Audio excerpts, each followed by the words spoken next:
Welcome, traveler. If sleep feels distant tonight, perhaps a story from long ago will bring the silence closer.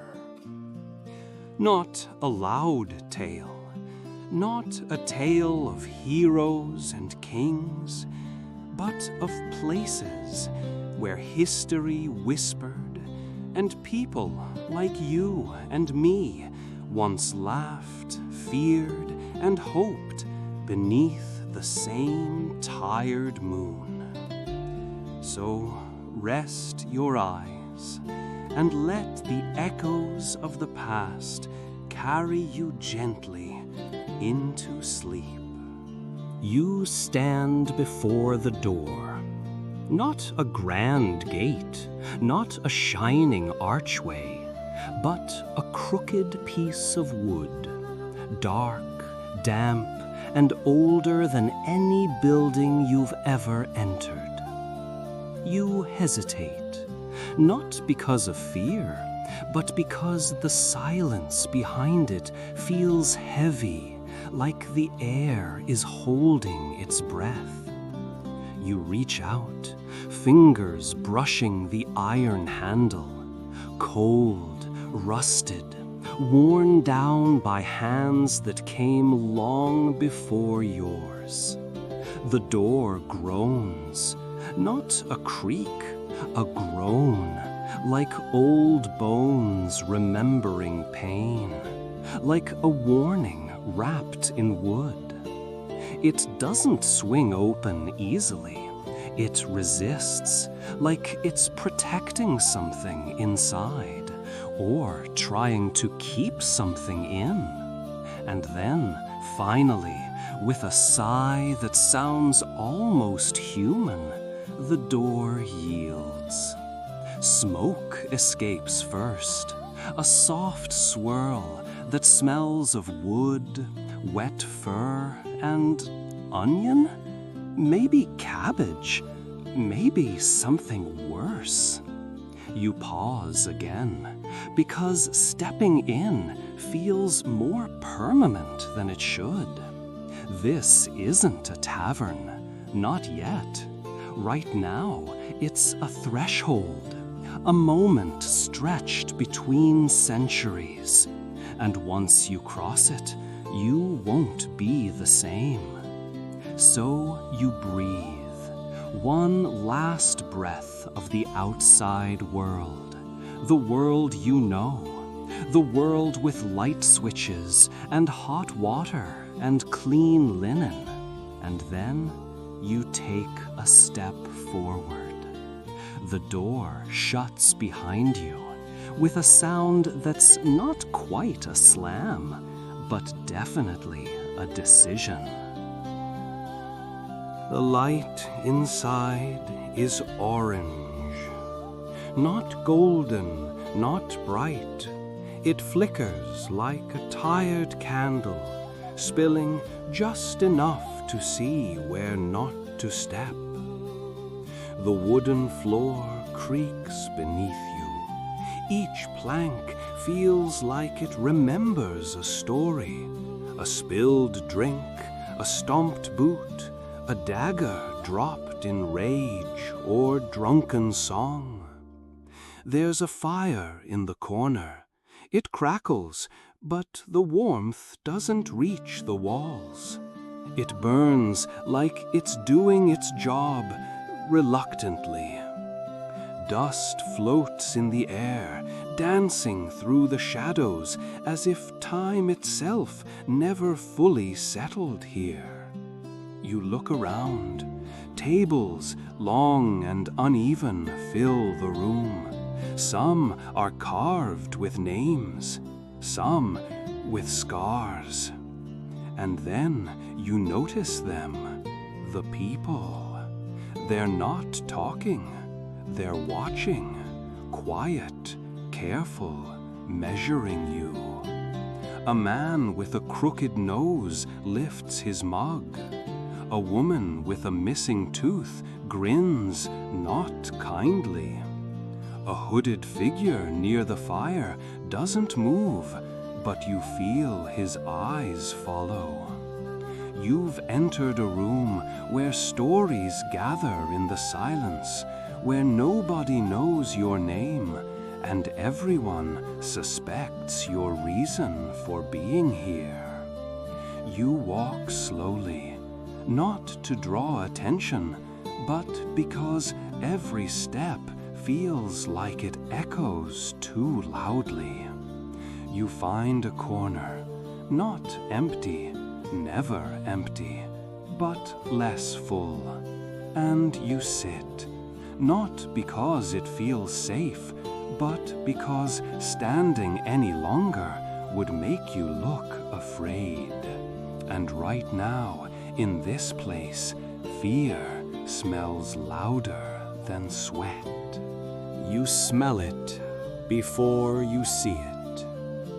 It slithers through the air, past the smoke, past the sour ale and sweat-drenched wool, and wraps itself around your thoughts like a fog.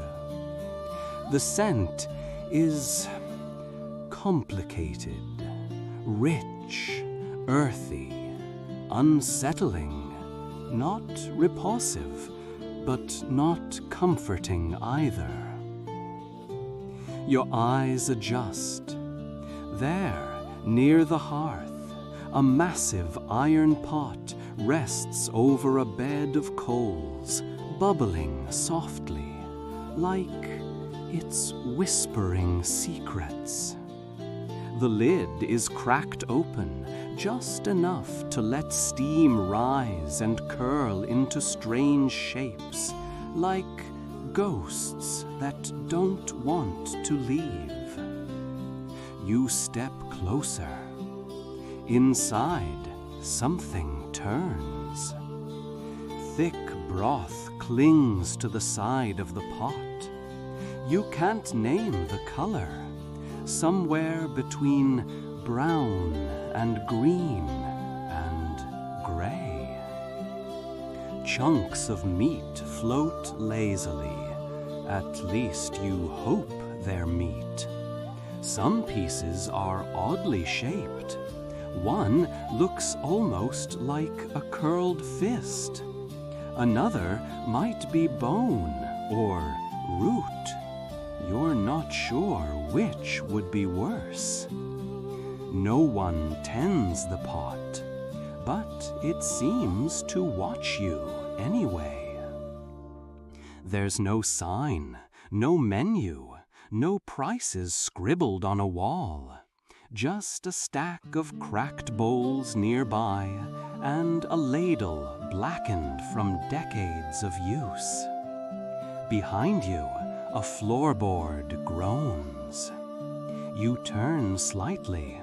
A woman approaches, apron stained, sleeves rolled.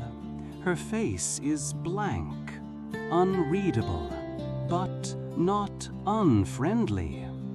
She picks up a bowl, dunks the ladle in without a word, and pours steaming stew into the clay. She hands it to you. It's heavier than it looks. Smells stronger now, too. A sour tang under the smoke. The kind of smell that doesn't leave your clothes for days. You nod, because you don't know what else to do. She disappears without a word. You look at the stew. It looks back. And for a moment, you wonder if this is food or a test. You find a corner seat, close to the hearth, but not close enough to feel its warmth. The wood beneath your hands smells like old beer, dried sweat, and something vaguely burned. You place the bowl down. Steam still rises from it, soft and constant, blurring the air in front of you. You glance around again. The strangers don't look at you anymore, but somehow they haven't really looked away either. It's the kind of silence that decides you're not dangerous, but still not to be trusted. You pick up the spoon, a wooden one, rough and slightly cracked. You stir the stew. It's thick, almost too thick, bubbling slowly, like it's hiding something at the bottom. You scoop a small portion, blow gently, then take your first bite. It's not bad, but it isn't good either. It tastes like hunger, like something your body accepts, not because it's delicious, but because it's time. There's a faint greasiness, a trace of bitterness, a smoky aftertaste, like ash, something soft like meat, something chewy like root, and one piece you swallow quickly before you can question it. One spoonful, then another. Hunger distracts you until you notice the eyes. A child a few tables over, watching you, not eating, just watching, not with curiosity, but with something heavier, like they know something you don't. You pause. The bowl is still more than half full, but now every bite feels heavier. A man near you slurps loudly. A droplet lands on his shirt, leaving a stain too dark to name. He doesn't care. No one cares. A soft laugh drifts from a table near the door. Not loud, but just loud enough to make you turn your head. There, a woman whispers something to the man beside her, but her eyes never leave you. It feels like the whole room knows something except you. You set the spoon down, not because the food is bad, but because suddenly, in a room full of people, you've never felt more alone. You sit there, in the damp corner, your hand resting on the still warm bowl, though your mind is no longer with the stew. Every time you lift your gaze, you catch an eye, quick, fleeting, but enough to tell you you're being watched. Not in a friendly way, more like you're the only one in the room who hasn't been labeled yet, and that makes them cautious. Near the fire, a man leans against the wall. His face is twisted, nose bent sharply to the left, leaving a pale scar that cuts like bone beneath his skin. He doesn't look at you directly, but every time you shift, his eyelids twitch, like he listens with his skin. Across from you, a short-haired woman with a foggy left eye whispers to someone beside her, tapping her dirty fingernail against her cup. She glances your way now and then, smiling slightly, not at you, but because you don't understand where you are. A trio by the wall sits still, a fat monk with wooden beads around his neck, a smooth-faced young man, and a woman who never speaks, only draws something on the table with a damp finger. None of them eat. They're waiting. You realize no one really talks. No one asks who you are. But the silence is thick, and in that smoke-heavy hush, each person begins to take shape like a carving. None are the same, but all carry untold stories. And now you're here, not the storyteller, but the blank page. A chair scrapes behind you. No one sits, just sound. A quiet reminder, the night isn't over yet. You try not to look at anyone for too long. In this place, even a glance can feel like a challenge. But the more you avoid it, the more you feel seen, not by one person, but by many. A man near the door has half his face inked in swirling black tattoos. He taps his fingers rhythmically on the table, like a metronome counting down to something unknown. Every time you glance over, he's still tapping, not faster, not slower, just steady. A child, no older than 9, sits at the feet of a drunken woman. The child isn't asleep. Its eyes are wide open, scanning the room like a scribe recording details no one else notices. When you lock eyes, it doesn't blink. And somehow you feel like if you look away, you'll forget the child ever existed. A young man leans against the far wall, holding a book with no cover. He looks at you, then at your bowl, like he's studying something. But when you look again, he's gone. Or maybe he was never there. The warmth of the fire doesn't reach your skin anymore. Someone passes by your peripheral vision. No contact, no words, just presence, like a breeze across your thoughts. You hear a cough, distant, dry, like it came from the cellar. No one reacts.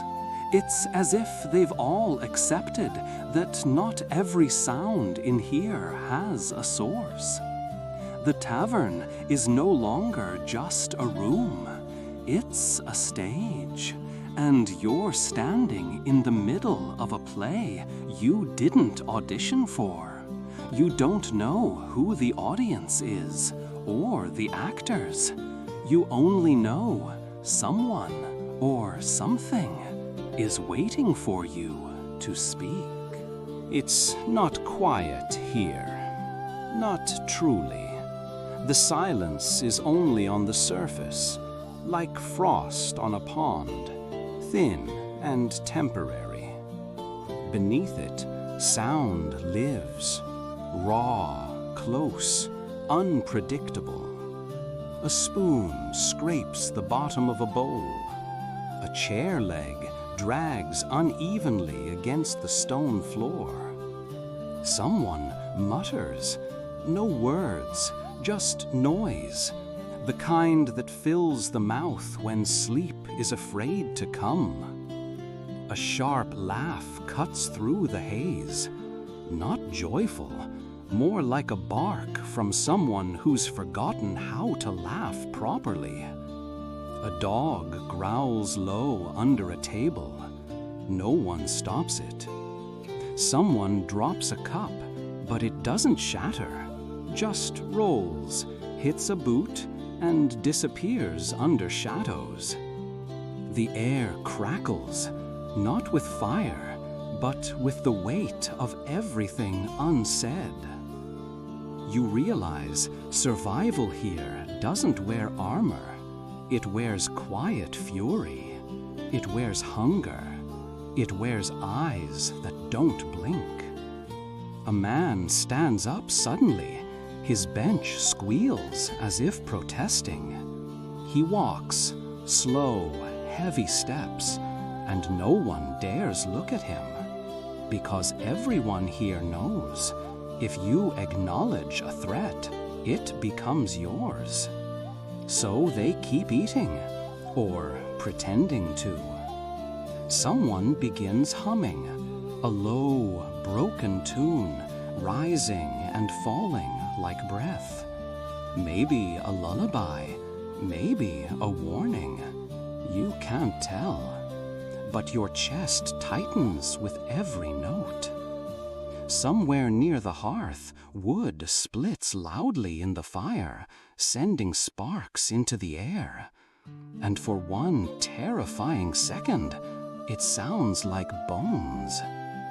You look down at your hands. They're not trembling, but they're not still either. You hadn't noticed until now that you've been holding your breath. And the moment you let it out, the tavern seems to breathe with you. Not softer, just waiting. The sound of survival, you realize, isn't in the shouting. It's in the listening.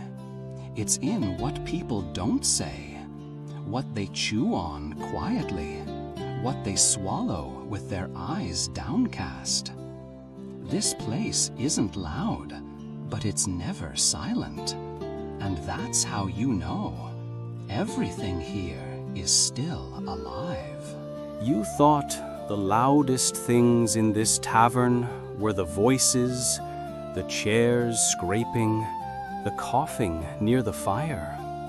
But now you begin to hear something else, a quieter thread, underneath everything. Whispers, not constant, but intentional. They rise and fall like tide, never drawing attention, yet impossible to ignore. You follow them, not with your feet, but with your ears. They seem to come from behind the barrels, under the stairs, from tables pressed too closely to shadowed corners. Two monks sit near a wall. Their heads are bowed, their voices barely audible. But it's not prayer. One passes a pouch, the other nods once. No thanks, no words, a transaction with no name. Near the hearth, a man is carving something into the wood with a blade. No one checked at the door. You wonder how long he's been doing it. There's a pattern there. Symbols, a map, or a message only meant for one person to find. A woman walks by and drops a coin near the fire. No one acknowledges it, but someone picks it up minutes later. Quiet things, small things, but charged, like the air before lightning. Secrets aren't hidden here. They're staged, played out in movements, glances, handshakes, silence. You understand now. This tavern is not just a place to drink. It's a network, a web, and every whisper is a string being pulled. And you've just stepped into it. You stay quiet, still, but your presence is already echoing. People don't stare, but some stop speaking when you pass. A man shifts his seat just slightly when you walk by, blocking your view of his table. Another slides a note beneath a mug and turns it just enough to make it unreadable. You weren't meant to see anything, not yet, not without invitation. But you did, and the tavern knows. A door in the back opens, not loudly, but deliberately. A man steps out, tall, clean, out of place. His eyes scan the room. He's not looking for food or drink. He's looking for imbalance, for cracks, for people who noticed something they shouldn't have. He doesn't look at you, but you feel him mark your presence anyway. then he vanishes through another door you didn't see before. You try to return to your seat, but something has changed. The room hasn't moved, but its weight has shifted, as if your awareness has tipped some balance you didn't know existed. You wonder how many others saw too much, how many forgot on purpose. You take a slow breath. The stew has gone cold. The fire still burns, but you feel colder than before, because now you understand. This tavern isn't dangerous because of the people who yell or fight. It's dangerous because of the ones who don't. You feel it before you name it, a shift in the room. Not loud, not sudden, but real. Like the way animals go quiet before a storm. The fire still crackles, someone is still singing softly, but something has changed. A man coughs near the stairs, a deep, wet sound that cuts through every other noise. It echoes too long. And when he lowers his hand, you see the red stain on his sleeve. No one moves, not even him. He stares at it for a moment, then covers it, slow and silent, as if it didn't happen, but it did. And now it's in the air. The silence tightens. Another person shifts uncomfortably. A woman wipes her mouth. Was it sweat or something more? At the back of the room, a dog sneezes, then lies flat and doesn't move. The unease spreads like smoke. You start noticing things you missed before. Scratches on skin, pale complexions, fingers trembling when they lift a cup, and always the coughing. Sometimes close, sometimes distant, always ignored. You realize this isn't new. This has been here, lurking, growing, waiting. It's not the kind of danger that announces itself with knives or fists. It's the kind that wears the face of tired men and quiet women. The kind that creeps under doors and into lungs. The kind no one speaks of, not because they're brave, but because they're afraid that naming it will give it strength. You hold your breath without meaning to, and when you finally inhale again, the air tastes different, denser, heavier, full of the unspoken. You look around, and suddenly every cough sounds louder, every stillness feels sharper, and you wonder if you've already breathed in too much.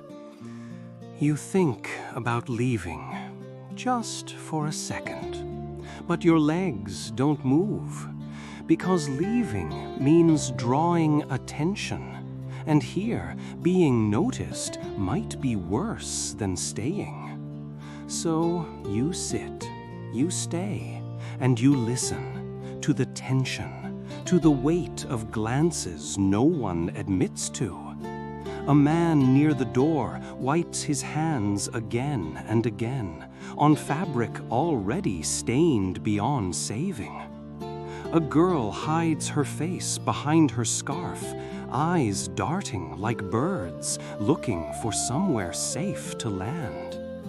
The fear here isn't loud, it's patient, measured, the kind that spreads between people who've seen too much, who've buried too many.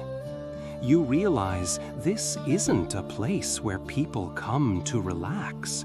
They come because it's the only place left where they feel less alone in their dread. A place where pain doesn't stand out because everyone carries it. in their breath, in their silence, in the way they never sit too close. A man sneezes, not once, but 3 times, and with each one, someone in the room stiffens. By the 3rd, no one is chewing anymore. You feel it in your stomach first, a tightness, then a thought. Maybe you should stop breathing so deeply. Maybe that seat near the door would be better. But you don't move, because deep down you know, whatever's here, if it wants you, it already has you. There's no running from this, not out loud, not quietly, not at all. In a place so full of shadows, mercy shouldn't exist. Not here, not now. And yet your eyes fall upon something quiet, something still. In the farthest corner of the room, between a sagging barrel and a wall blackened by time, there's a boy, curled up, knees to chest, arms wrapped around a bundle of something soft. Not sleeping, not awake, just floating somewhere between the two. Next to him, a dog lies pressed against his side. Its fur is patchy.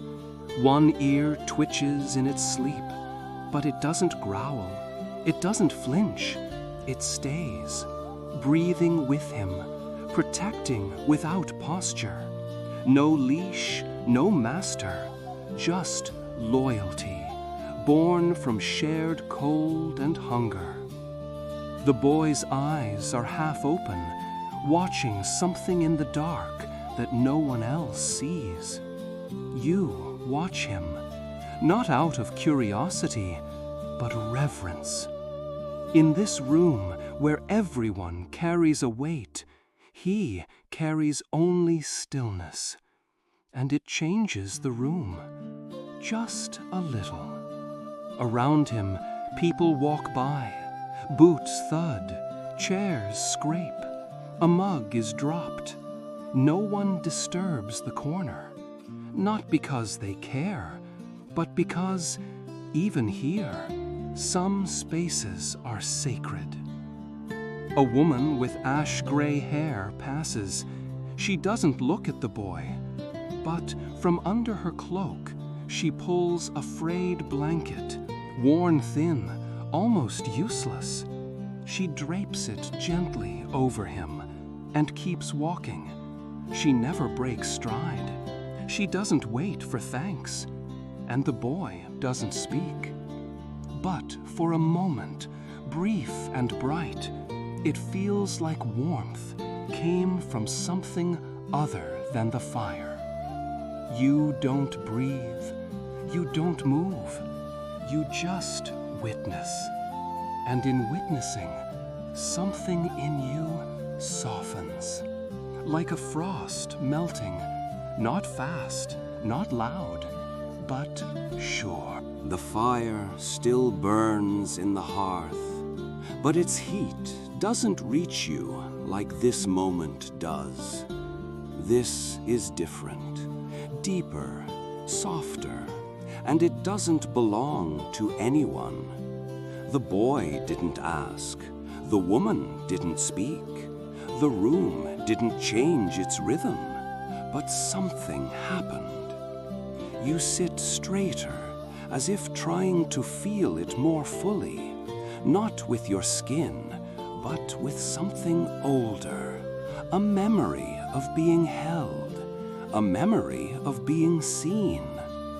It's easy to forget kindness when fear takes the front seat, but right now, in this dim tavern of smoke and silence, mercy has made a quiet return. And you wonder, how many moments like this go unnoticed? How many times has someone offered warmth, not with words, but with presence? Not with answers, but with stillness. The boy shifts under the blanket. The dog exhales through its nose. The fire pops almost in rhythm. And for one delicate breath of time, nothing is wrong. Everything just is. You feel it in your chest, a loosening, a release. You don't belong here, not really. But for the first time since stepping through that door, you don't feel entirely unwelcome. You don't feel safe, but you don't feel alone. And in a place like this, maybe that's enough. I still am in the tavern, but my mind has stepped just outside of it. Not far, just enough to see it from a different angle. You think of the faces, the voices, the things that were never said out loud, the things you were never meant to notice, and yet you did. You think about the stew, cold now, still unfinished. You think about the boy and the dog curled up in the corner, about the whisper of a blanket being laid down with no words. You think about the coughs, the glances, the weight of quiet fear that clung to everyone like fog. And somehow you feel calm. Not because anything has become safer, not because the fire burns brighter, but because stillness, once witnessed, begins to grow. You came here by accident, maybe even by mistake, but this place has held a mirror to you, not to who you pretend to be, but to the part of you that listens, the part that wonders, the part that remembers how it feels to be afraid and to be seen anyway. The tavern is still full, the air is still heavy, but your breath no longer fights, your shoulders no longer brace, and for the first time tonight, you let yourself lean back just a little and watch, not with tension, not with judgment, but with a kind of fragile peace, because even here, even now, something inside you has softened. You don't remember standing up, or when your hands stopped trembling, but you do remember this. The room didn't change, you did. Not loudly, not all at once, but gently, like sleep creeping in through a cracked window. You glance at the fire one last time. The shadows move the same way they always have, but now they don't seem threatening, just part of the room. You pass the table where the monks once whispered. The coin is gone, the knife is gone, but the feeling remains. You realize not everything that matters leaves a trace. Some things live only in the noticing, only in the stillness they leave behind. You reach the door, you touch the handle, cold as before, but it no longer resists. The tavern lets you go. You don't know what waits outside. Fog, maybe, or stars. But whatever it is, you'll walk into it differently. Because tonight, in a room filled with danger and silence and stories that no one will ever tell, you were changed. Not broken, not reborn, just realigned. And maybe that's all the night ever wanted to give you. Not safety, not certainty, just a quieter kind of knowing. The kind you carry with you, even after the story ends.